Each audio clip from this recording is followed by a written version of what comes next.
Howdy, YouTube. I'm back. I'm going to drop something on you all today. Some food for thought. So, think about it. Now, in fact, I have two things I want to bring to you today. Just something to think about. The first one, giants. You know, like the big tall guys, anywhere from, historically speaking, 8 to 200 feet in height. Here recently in the news,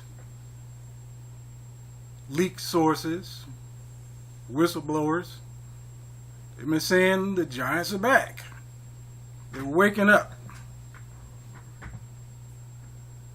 Some people out there seem to think it's a good thing. A lot of people think it's not a bad, it's a bad thing. I don't think it's a good thing. Historically speaking, the giants have never been the grasshopper's friend. And some of you will catch that reference. The grasshoppers. Now, some of you have heard a report that supposedly came out of Kandahar some time ago where an elite unit, military, investigated a cave, or they were in the process of investigating a cave, and a giant came out. They fought with this giant, but the grasshoppers prevailed. Now, I don't know if it's true or not. I wasn't there. It's only what you hear from sources.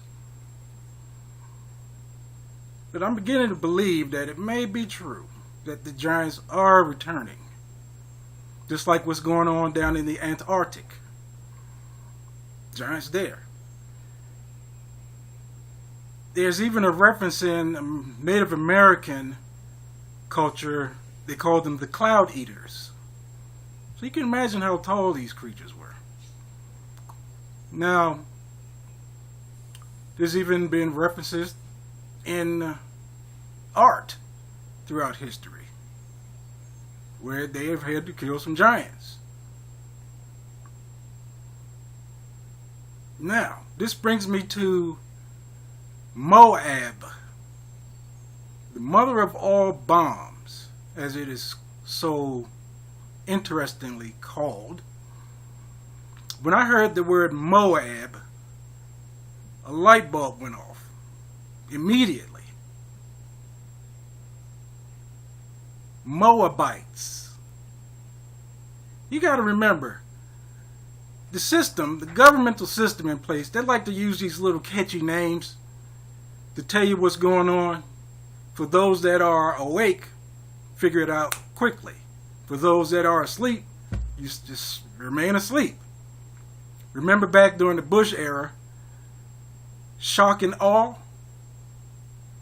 was really Shekinah. Go look up Shekinah. You do your own research on that one. But now back to Moab, mother of all bombs, and Moabites. Think about some of the documented text history we have regarding the Moabites. The Moabites took some land, or went to battle with some giants and took their land. Right? Give me some time for that to process. So now we have a bomb called Moabites that can, if I recall, can damage an area 1 square mile. Why would you need a bomb that can destroy that amount of area if you're going after a single isolated pocket of resistance? You know, they call them terrorists these days. You're going to wipe out everything in a square mile. It may be innocent, just to get one little group of people. That's bullcrap. Use a big bomb to go after big things. Now, if this is a giant, now I don't know how tall these giants are. There's been various reports that have come out. But if these are big creatures, then you need something big to take them out. Hence the Moab. Now I'm going to keep saying it again. Moabites. Go look it up. They like to drop clues like that. Moabites. Man, to me, that's deep. That gives you a clue of what they're really doing over there. They give us all these sideshow attractions. You know, North Korea, nuclear. Really? Come on. That's a sideshow to keep you from looking at what's really going on. Now, I don't want to get into the whole nuclear thing. Do nukes really exist? I don't think so. Because they would have used them things a long time ago to wipe us out. Stupid people with their finger on the button. No, they have big bombs. That's all they have. Big bombs. Now, the next topic or item I want to bring to you is I was listening to Late Night in the Midlands the other night, L&M Radio, and they had Mr. I think his name was Dale Aseo on there, and he was talking about the rapture. He was talking about a wide range of topics. One of the items he was discussing was about the rapture. And when he said that, another light bulb went off. All the research I've been doing into the Schumann frequencies, resonance, Fibonacci, all that, it brought it right there to a point. You know, pieces of a puzzle just come together. Now, biblically speaking, the rapture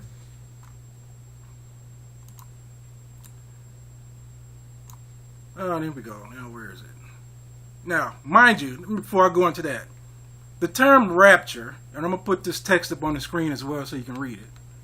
The term rapture first became popular in the United States towards the end of the 19th century through the teachings on premillennialism and dispensationalism by John Nelson Darby, an Irish evangelist.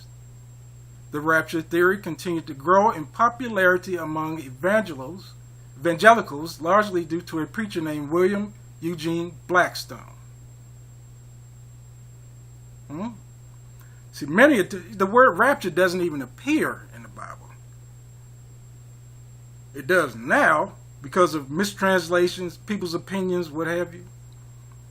The term was never actually rapture. It was caught up. Go look it up for yourself. Now, the etymology of the word rapture. The act of carrying off. From Middle French, rapture. The medieval Latin raptura, seizure, rape, kidnapping, from Latin raptus. Like the rapture, you know, the creature, so-called dinosaur, the rapture. Grab you, carry off. Anyway, abduction, snatching away, rape, blah, blah, blah. You read the rest for yourself.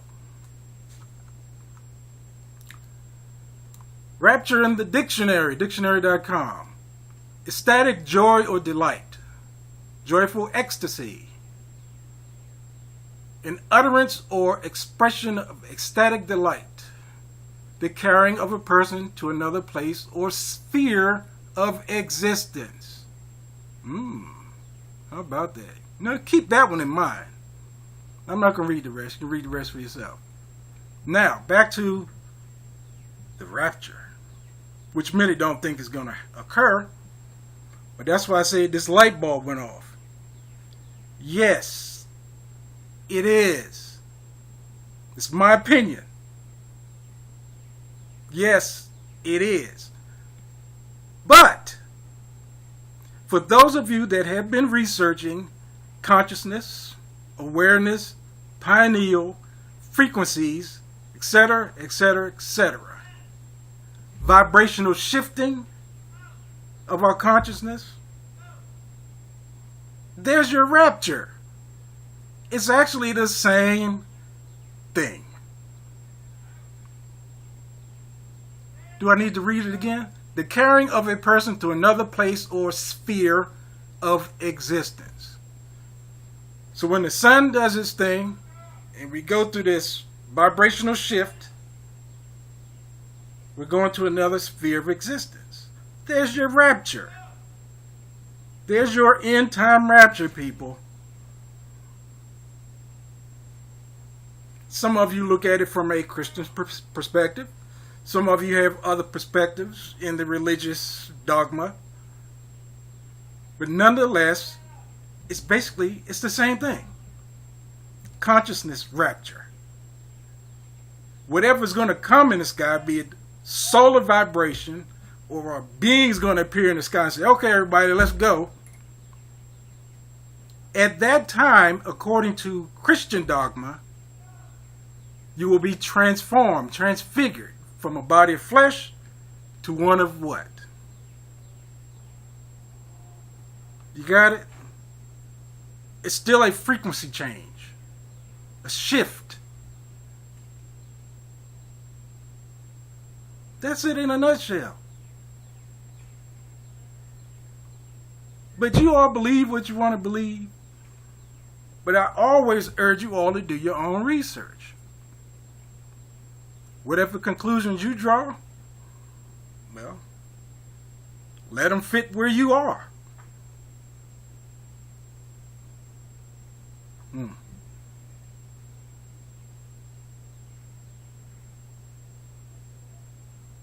Now, this giant thing, though. I was listening to L&M radio last night, and I forget what the guy's name is. Dr. Salla, S-A-L-L-A. He proposed that you may have some good giants, you may have some bad giants. To me, I said, really? Historically speaking, the giants have never been our friends. Now think about this. For giants been in stasis for 3,000, 4,000 years of our time, you know, the grasshoppers. Let's say they've been asleep for, I'm just pick a number, in their time, let's say only a month has elapsed since they've been asleep. Now they wake up, it's still 3,000, 4,000 years ago for them, mentally speaking. So they're going to wake up with that same mentality. Remember the flood? If that happened, the flood was to wipe out the giants, remember? So those that escaped took a nap. Now they're going to wake up with that same mentality. So what makes you think, or what makes this Dr. Salla think, that they're going to be our friends? Keep in mind, back then they had the technology that we've rediscovered. We're using it again against the giants. Wake up, people. Wake up before it's too late. Now, this is something that really kind of sticks right here. You've got all these governments, all these systems, trying to take away people's weapons, take away their rights to own weapons, etc., etc., etc. But now you want to send people out in the military and all these elite forces. Oh, man, it's a damn ant crawling around in the house. Anyway, what was that? Yeah, you got all these militaries going out, supposedly fighting against these giants. To me, here's the stupidity I find in it. Why would you want to de-arm your population? Because once the military is wiped out, if they get wiped out completely by the giants or whatever forces are out there, what's left? What, are we going to chase them down with pitchforks and sticks and stones? That's the stupidity in it that I find of our governments.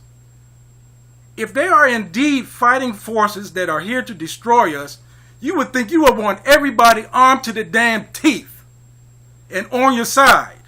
But no, our government, they have most of the population against them because of their stupidity. Oh, calm down, because I'm getting ready to go into a rant. But I know some of you out there feel me. You know exactly what I'm talking about.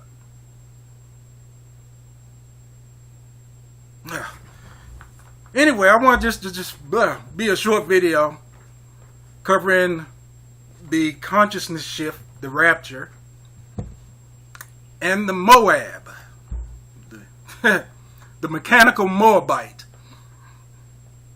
Till next time, this has been the other Question Everything, because there's two of us on YouTube. The other Question Everything, he's a good guy.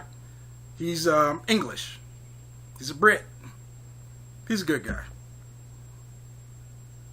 So anyway, till next time, this has been the other Question Everything.